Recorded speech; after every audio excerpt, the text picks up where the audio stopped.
가정의 날입니다. 그래서 5월달에는 첫째 주일을 어린이 주일로 지키고 두 번째 주일을 어버이 주일로 지킵니다. 그래서 이 가정의 달에 우리는 교회에 나오지 못하는 식구들을 좀 초청하는 그런 시간도 갖는 거고요. 그래서 오늘은 가정은 행복한 공동체다라는 것을 기억을 하면서 행복한 가정이라는 말씀 제목을 가지고 간단하게 해주시는 가정에 대한 메시지를 들어보려고 합니다. 먼저 한 세 가지를 간단하게 말씀드리면 여러분이 생각하기에 가정은 어떻게 설립되어진 건가 하는 것, 그걸 첫 번째 살펴보고 두 번째는 가정이 존재하는 목적은 무엇인가 하는 것과 행복한 가정이 된 비결은 무엇일까, 그 세 가지를 간단하게 한번 살펴보도록 하겠습니다. 가정이 어떻게 해서 세워졌을까요? 여기 있는 분들은 모두 가정을 가지고 계시지 않습니까? 근데 그 가정이 어떻게 출발을 했느냐고요. 하나님께서 이 세상 만물을 창조하셨습니다. 말씀으로 창조하셨죠. 그래서 빛이 있으라 하니까 빛이 있었고, 하늘을 만드시고 공창을 만드시고 다 말씀으로 창조하셨습니다. 그런데 사람을 창조하실 때는 특별한 방법을 사용하셨죠. 흙을 빚으시고 그 코에 생기를 부어넣으셔서 사람을 만드시니 그 첫째 사람이 아담이었던 거죠. 아담의 홀로 있는 것이 보기가 좋지 않다고 해서 갈빗뼈를 택해서 그것을 가지고 여자 하와를 만들었던 것입니다. 그래서 하와를 이제 아담에게 이끌어주니 그들이 함께 한 가정을 세우게 되어졌던 것이죠.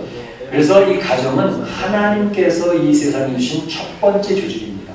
하나님이 설립해 주신 것이 가정이라고 하는 것입니다. 그러니까 하나님께서 이 창조하신 것 가운데서 그 절정이 와서 사람을 만드시고 가정을 만드신 것이 창조의 절정에 속하는 것입니다. 그렇기 때문에 가정의 중심은 바로 하나님이 계셔야 가정이 가정다울 수 있고, 하나님의 은총이 거한 가정이 될 때 행복한 가정이 될 수가 있다는 것입니다. 하나님이 중심이 되어지고 하나님의 은총이 거하는 그 가정을 파라다이스라고 얘기할 수 있고, 낙원이죠. 또 홈 스윗 홈, 정말로 우리 보금자리가 될 수 있다는 것을 이야기할 수 있습니다. 그런데 이런 가정의 존재 목적은 또 무엇이냐 하는 것이죠. 가정이 왜 존재해야만 되는 것일까? 말라기서 2장 15절을 보게 되면 이는 경건한 자손을 얻고자 하심이라 이렇게 얘기하고 있습니다. 경건한 자손이란 하나님을 섬기는 자녀, 그 신앙의 자손을 이야기합니다. 아담을 통해서 아벨이 있었죠. 그리고 셋이 있었죠. 노아와 모세와 다윗, 그리고 많은 하나님의 사람들, 신약에 와서 세례 요한, 또 바울, 쭉 하나님의 경건한 자손들이 대를 이어서 흘러가고 있습니다. 그 하나님의 경건한 자손들이 이 세상에 살다가 이제 하나님이 정하신 때에 하늘나라로 우리가 옮겨져서 하나님의 한 가족으로 하나님을 섬기고 하나님 앞에 예배하는 공동체로 남게 될 것입니다. 교육부 장관을 하셨던 이어론 교수는 그런 얘기를 했습니다. 이 세상 삭막하게 살아가는 세상인데 그곳에서 가족이라고 하는 말만 들어도 얼마나 정다운지 알 수가 없다, 이런 이야기를 했습니다. 가족이라고 하는 것은 서로를 품어주고 서로의 울타리가 되어주고 서로를 위로하고 격려하는 그런 보금자리가 아니겠습니까? 그러니까 아무리 연약하고 세상에서 인정받지 못하는 그런 자녀라 할지라도 가정에 들어가서 부모의 품 안에 있으면 얼마나 소중한 존재가 되겠습니까?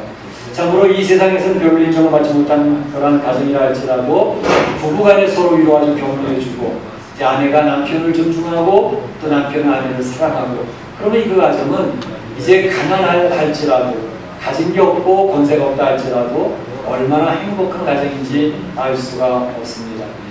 그리스도인의 가정은 더더욱이 그러합니다. 곧 혈연적인 관계는 아니라 할지라도 예수 그리스도의 보혈로 한 가족이 이루어지고 한 공동체가 이루어졌을 때 그 영적인 가족 공동체 안에는 하나님의 경외가 있습니다. 하나님께 예배함이 있습니다. 그리고 부모와 부모를 공경함이 있습니다. 부부간의 사랑이 있습니다. 이 세상에서 부부간의 금실이 좋아진 비결이 여러 가지 있겠지만 서로 사랑하고 품어주는 것이 얼마나 중요합니까? 근데 그게 쉽게 되냐고요. 살다 보면 나이 많으신 분들이 말씀하는 게 우스갯소리로 부부간은 서로 저 남편은 나의 평생의 왼수야 라고 이야기할 정도로 정말로 많은 우여곡절을 겪으면서 정말로 너무 힘들게 하는 거예요. 나의 남편이 너무 힘들게 해요. 나의 아내가 너무 힘들게 해요. 그래서 참으로 부부간에 그 서로 위로하고 격려해줘야 될 부부가 힘들게 살아가는 천국 파라다이스가 아니라 지옥을 살아가는 그런 가정들이 얼마나 많이 있습니까?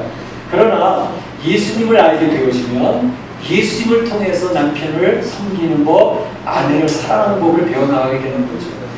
내 아내가 내가 볼 때 약점이 보이고 또 내가 원치 아니하는 그런 모습이 있다 할지라도 예수님이 나를 사랑해 주시고 나를 용서하시고 포용해 주셨는데 내가 내 아내도 하나 품지 못하면서 어떻게 사랑을 이야기할까? 그 아내를 사랑하는 겁니다. 내가 내 남편을 품지 못하고 무슨 사랑을 이야기할까? 그러니까 예수님을 믿는 부부간에는 서로는 평생의 왼수가 될 수밖에 없는 거치는 감정적인 관계들도 많지만 예수님 때문에 자기를 내려놓고 남편을 존중하며 살아갑니다. 내 안에 부족함이 많지만 나의 가장 사랑할 대상이라는 것을 기억을 하고 그 아내의 손을 붙들고 살아갑니다. 그러니까 예수 믿는 성도들의 가정에는 행복이 있죠. 뿐만 아니라 이렇게 부부간에 여러 가지의 거칠 것이 많지만 예수님 때문에 부부의 금실이 좋게 살아가면 그 부부의 좋은 금실을 보고 자라가는 자녀들은 얼마나 안정감을 느끼는지 모릅니다. 정서적으로 푸근하고요. 부모가 싸우는 그 가정에서 자란 아이들은 반드시 문제가 됩니다. 그러나 부모가 서로 사랑하고 서로 아껴주고 힘든 것을 부모가 둘이 엎드려서 서로 두 손 붙들고 기도하는 모습을 보고 자라는 자녀들은 절대 잘못되지 않습니다. 그리고 그 자녀들은 이 세상에서 하나님의 은혜 속에서 이 인생에 주어진 인생의 본분을 감당하며 멋지게 살아가고 그 삶 가운데 위기가 얼마나 자주 오겠습니까? 그러나 우리 엄마 아빠가 기도하면서 그 위기를 이겨냈던 것을 보았기 때문에 자기 자녀들도 말로 가르치는 게 아니라 보면서 자라났기 때문에 그와 똑같이 무릎 꿇고 기도하면서 인생의 위기를 이겨내게 되는 것이죠. 그러니까 그 가정은 하나님 앞에 행복을 누릴 수밖에 없습니다. 그러니까 경건한 자손이 키워지는 것이 가정, 그게 목적입니다. 하나님은 자녀들을 주실 때에 우리 한국의 부모님들은 자기 자녀들이 내 건 줄로 알고 살아갑니다. 태어났을 때 그 아이가 내 건 줄로 알고 키우기 때문에 그 자녀에 대한 인격의 존중 없어요. 너 내 건데 내 말 안 들어? 밥 안 줄 거야. 그럽니다. 그러나 바로 나에게 주어진 내 가정에 들어온 새 생명, 이 어린 자녀는 하나님이 우리 가정에게 맡겨주신 위탁한 하나님 자녀로 잘 키워달라고, 경건한 자녀로 잘 키워달라고 맡겨주신 위탁된 생명이라는 사실을 알면 자녀에게 함부로 하지 않습니다. 권위로 짓눌러 가지도 않습니다. 저 생명 내가 잘 키워서 하나님 맡겨주신 대로 잘 보여드려야지, 이렇게 되어지는 거죠. 이거 에어컨 끄는 게 좋겠는데 불이 나가버리는데. 그래서 이제 우리 가정에서 하나님 가정을 주신 목적, 하나님의 만드신 가정 속에서 가정 주신 목적은 하나님을 알고 잘 섬기는 경건한 자손을 세워내라고 가정을 주셨다는 그 목적을 분명히 알 필요가 있다는 것입니다. 그러면 이런 행복한 신앙의 가정을 세우는 비결은 무엇일까 하는 것입니다. 어떻게 행복한 가정을 세워나갈까? 그것은 말씀을 통한 신앙 교육으로 인해서 이루어질 수가 있다 하는 것입니다. 오늘 신명기 6장 5절이나 6장 7절에 보게 되면 너희 하나님 여호와를 사랑하라 하시면서 하시는 말씀이 네 자녀에게 부지런히 가르치라 라는 말씀을 주십니다. 네 자녀에게 부지런히 가르치라. 바로 신명기 6장 7절 이하의 말씀을 우리는 주로 쉐마라는 말로 붙입니다. 유대인들이 너무너무 잘 아는 말씀입니다. 이 쉐마라고 하는 것은 이스라엘이여 들으라 하면서 그들에게 특별히 부탁한 말씀입니다. 그러니까 이스라엘 부모라면 그 자녀를 잘 가르치라는 것을 이야기하고 있습니다. 그래서 6장 7절부터 주 얘기를 한 것을 보면 내가 집에 앉았을 때도 말씀을 가르치고 길을 행할 때도 가르치고 여행 중이나 다른 몸으로 가족끼리 여행을 할 때도 하나님의 말씀을 가르치고 그리고 하나님의 말씀을 손목에 메고 그래서 유대인들 보게 되면 이 팔뚝에 이게 가죽구두에 가지고 성경 구절을 가지고 다니는 사람도 있습니다. 또 정통 유대인들 보게 되면 내 두 눈썹 사이 미간에 표를 삼고 조그마한 상자를 이제 이마에다 딱 붙이고 다니는 유대인들을 볼 수 있습니다. 그 안에는 바로 이 성경 구절이 들어가 있는 것이죠. 네 자녀를 길에 걸을 때든지 앉아있을 때든지 누워있을 때든지 언제든지 주의 말씀을 가르치라는 그 성경 구절, 쉐마의 성경 구절이 들어가 있는 것이죠.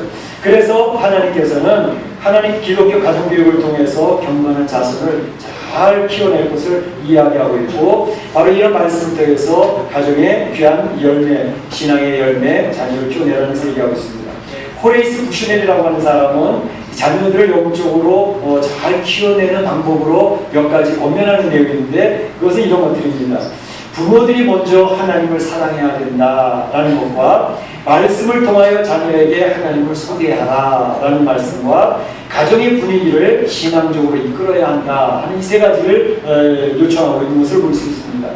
부모가 하나님을 사랑하지 않으면 자녀들도 결코 하나님을 사랑하지 않습니다.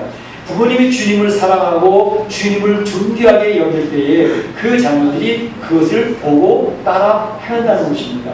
이젠 자녀들이 더 이상 말로 가르치는 것은 배우지 않습니다. 너 이거 이렇게 해야 돼.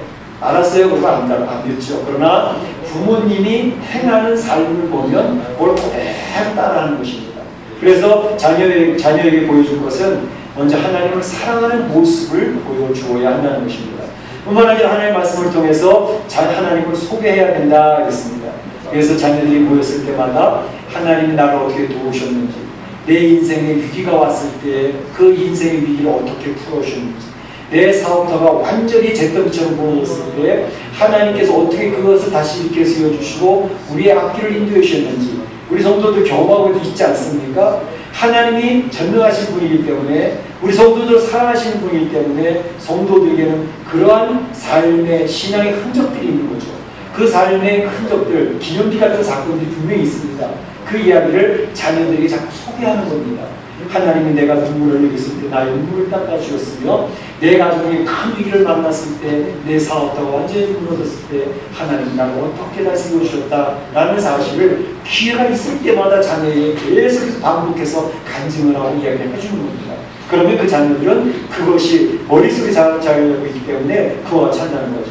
가정의 분위기를 신앙적으로 이끌어 주어야 한다. 이게 굉장히 중요합니다. 이 분위기라는 게 아무것도 아닌 것 같은데요. 굉장히 중요합니다. 분위기가 그 삶의 그 모든 것을 영향을 이끌어갑니다. 교회 분위기도요, 굉장히 중요해요. 교회 분위기가 따뜻한 분위기인가, 은혜스러운 분위기인가에 따라서 성도들이 그것을 흘러가거든요. 그러니까 교회가 따뜻하고 은혜가 있는 분위기가 되어지면 그런 교회는 반드시 성장하고 부흥되게 되어져 있습니다. 근데 교회들한테 교회 분위기가 산만해요. 날카로워요. 사람들이 예민해요. 그러면 야 여기 들어와 있는데 왜 이렇게 불안스러운 거야? 그 교회는 부흥되지 않습니다. 그게 분위기예요. 그거는 하나님 앞에 기도하는 사람들이 많아지고 주의 말씀을 묵상하고 사모하는 사람이 많아지고 기도하는 가운데 하나님 은혜를 베풀어 주시면 말로 설명할 수 없는 저절로 만들어지는 분위기입니다. 그렇기 때문에 성도들이 기도를 많이 하고 주의 말씀대로 살아가면 처음 보는 성도들 만나잖아요. 저 사람하고 나하고 상관이 없어. 그런데 항상 미소를 짓고 있기 때문에 그 미소가 흘러가는 거죠. 따뜻함을 느끼는 거죠. 그러니까 야 멕시코에 장로가 있는데 사람들이 얼굴이 이렇게 굳어져 있나? 다음에 안 옵니다. 그런데 야 교회 가니까 저 사람은 모르는데 웃으면서 환영해주고 기뻐해줘. 교회 몇 번 나왔는데 계속해서 성도들이 따뜻해. 그 교회 가서 좀 쉬자. 그거 딱 오게 되는 겁니다. 이게 교회 분위기거든요. 이것은 하나님의 은혜로 되어지는 분위기입니다. 우리 성도들이 얼굴이 굳어있지 말고 미소 짓기를 축복합니다. 네. 굉장히 중요합니다. 그런데 그것은 가정에서도 똑같아요. 어떤 가정에는 분위기가 따뜻한 가정의 분위기가 있습니다. 어떤 가정은 들어가면 아주 싸한 가정의 분위기가 있습니다. 말로 설명할 수 없죠. 딱 느끼는 겁니다. 그렇기 때문에 가정의 분위기가 따뜻하면 자녀들이요 그 안에서 안전하게 큽니다. 그리고 편안함을 느껴요. 그런데 가정이 그게 싸늘하잖아요. 그러면 자녀들이 집에 들어오고 싶어 하잖아. 남편도 집에서 늦게 술 먹고 늦게 들어가고. 그러니까 가정의 분위기 굉장히 중요하거든요. 그런데 특별히 가정이나 교회나 신앙적인 분위기가 얼마나 중요한지 모릅니다. 바로 이것을 이분은 소개를 하고 있는 거죠. 특별히 이러한 모든 것들은 교육을 통해서 이루어지는데 이제 이스라엘이 로마에 나가지 않습니까? AD 70년에. 로마 장군이 들어와서 예루살렘 성경을 다 허물고 성전을 무너뜨립니다. 그때 유대인 랍비 중에 한 사람, 벤자이카라는 사람이 그 로마 장군에게 밤중에 소천히 찾아가서 요청을 합니다. 장군님, 우리나라가 이제 망하는 것은 기정사실인데 이 성벽이 무너지고 예루살렘 성전이 무너진다 할지라도 한 가지 부탁이 있습니다. 그거는 바로 아이들을 교육시키는 학교만큼은 보존해 주시기를 바랍니다. 교육이 중요하다는 것을 알았죠. 유대인들은 교육의 열정이 우리가 알기로는 얼마나 대단한지 모릅니다. 그래서 어디를 가도 유대인의 교육을 따라가기가 쉽지가 않아요. 그런데 유대인의 교육 열정만큼 버금가는 교육 열정을 가지고 있는 부모들이 있습니다. 어느 나라일까요?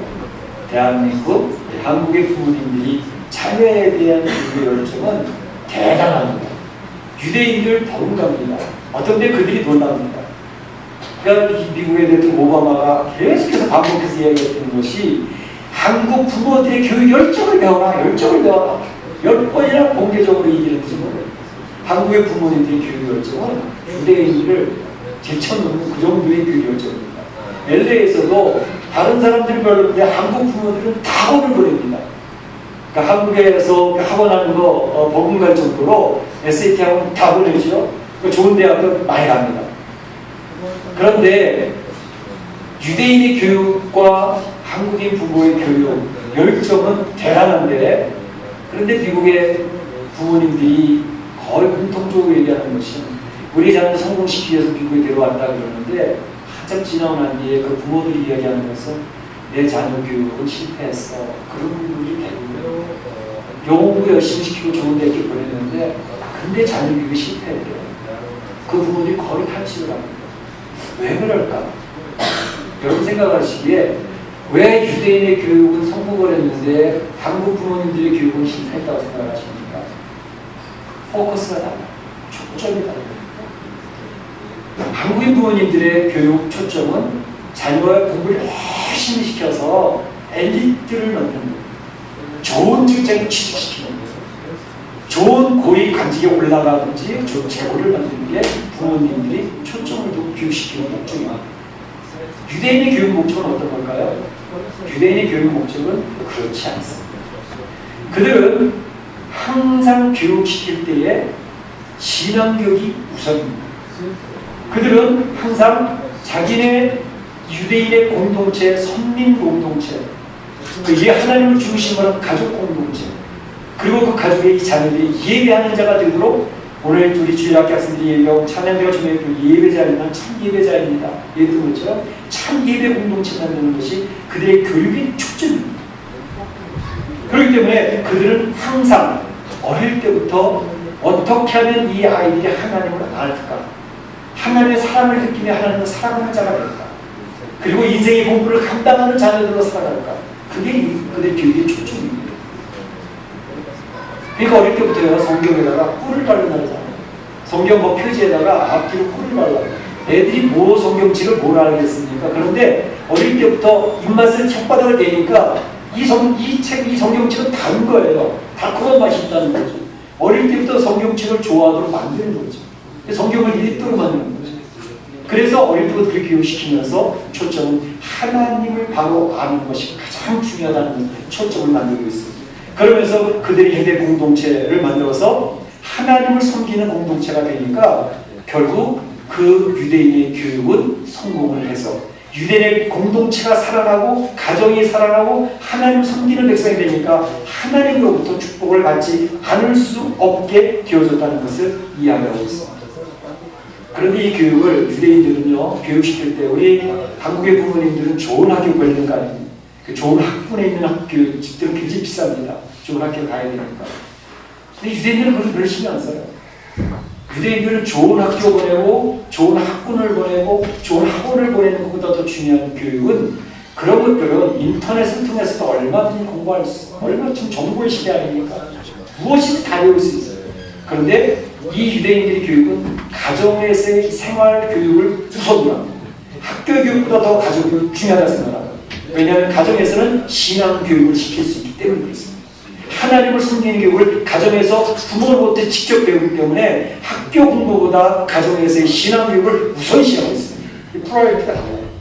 그러니까 첫째 무엇을 우선시하고 무엇을 더 중요하게 하느냐고 분명하게 이 사람들은 그 우선순위가 정해져 있는 거죠. 그러니까 그들은 가정에서 식탁에서 교육을 시킵니다. 절기마다 모여서 하나님을 교육시킵니다. 중요한 교육을 시킵니다. 그 중에서 무엇보다도 그들은 예배하는 자의 모습. 보세요. 부모님들 중에서 예배를 중요시하는 부모들 밑에서 예배를 중요시하는 자녀가 나옵니다. 교회를 다녀도 예배는 그냥 빠져도 괜찮아. 예배 시간에 안 들어가면 어때? 그 부모의 모습을 자라는 자녀들은 예배를 중요시하지 않습니다. 그냥 교회 다니면 되는 거지 뭐.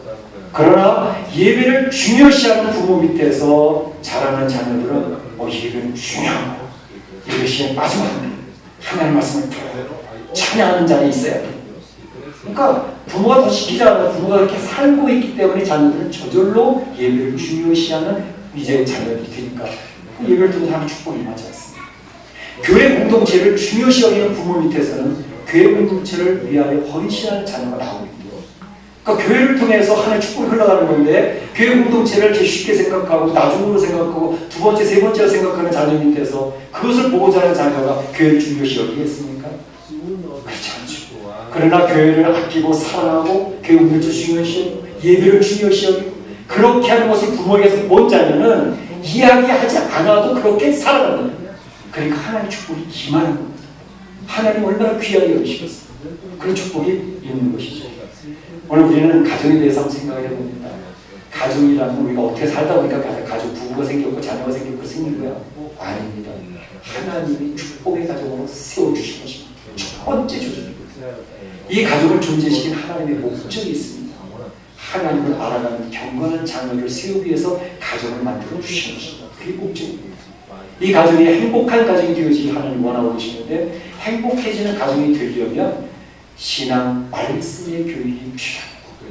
부모님이 어떻게 하느냐에 따라서 자녀들은 달라지게 되어져 있습니다. 오늘 우리 가정의 달을 맞이하고 가정 초청주기도 하고 어버이주를 지내면서 우리 성도들의 가정에 하나님의 축복이 흠뻑 임하기를 축원합니다. 축복합니다. 아멘. 가정에 대해서 바른 이해를 갖고 내가 어떻게 가정을 세워나가고 내 자녀를 축복받는 자녀를 만들고 싶은가 한번 묵상하는 시간이 좋겠습니다. 난 나이가 다 컸는데 아직 늦지 않았습니다. 나의 남은 생활도 나의 남은 생에 내 자녀들에게 무엇을 남겨주고 갈 것인가 무엇을 머릿속에 남겨주고 갈 것인가 그걸 고민하시면서 하면 그 자녀의 가정은 분명히 축복받는 자녀가 될 것이고 하나님이 찬양들을 경배하면서 주의 놀라운 은혜를 받는 복된 가정이 될 줄로 믿습니다. 그런 가정이 되시기를 축원합니다. 기도하시겠습니다. 이 시간에 오늘 가정을 한번 생각하시면서 묵상해 보시기를 바랍니다.